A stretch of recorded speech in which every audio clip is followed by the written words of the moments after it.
Hey y'all, welcome back to Tailored Parenting Tips.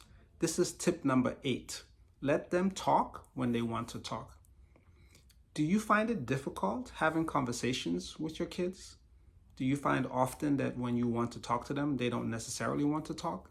Well, we've also experienced this and we found it to be really frustrating, deeply frustrating.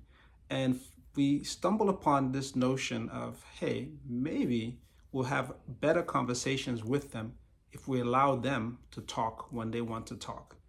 And we've been trying this out, and so far it's been working really well. For most of us, as parents, we spend quite a bit of time, if our kids are still in school, driving them to and from school related events.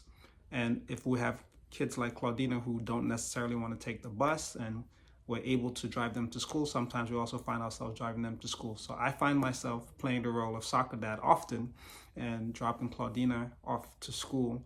And I find this gives she and I a chance to have conversations. And as long as the conversations are coming from her, I've been very touched by how deep and profound some of these conversations have been.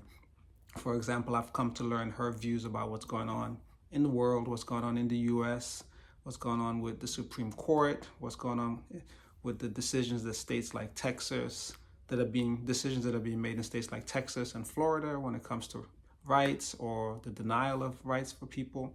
And it's fascinating to see my 14-year-old's worldview developing, and I feel privileged that she feels comfortable to share that worldview with me. And I don't think I would have gotten the depth of those conversations if the conversations were forced as opposed to voluntary.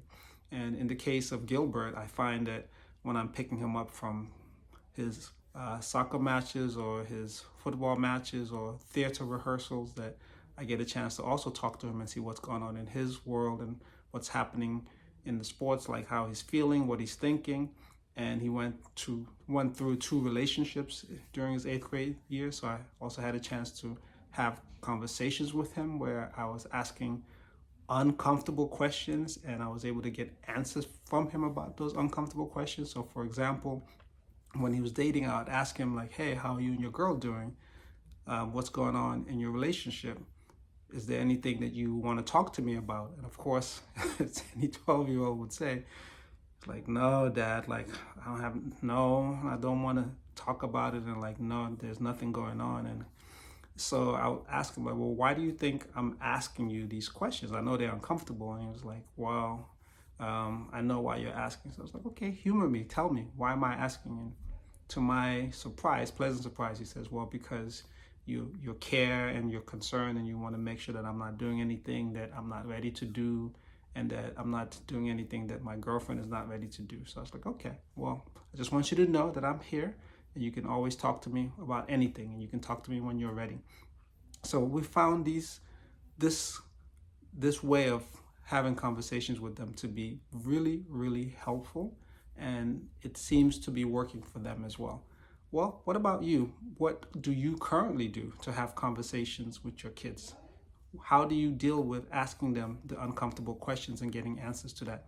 Why don't you drop comments so me and the other audience members of this channel can benefit from your experience? And if you've liked this video and found it useful, why don't you please smash the like button and subscribe to the channel? And if you think someone else would benefit from having this video or watching this video, why don't you please share it with them?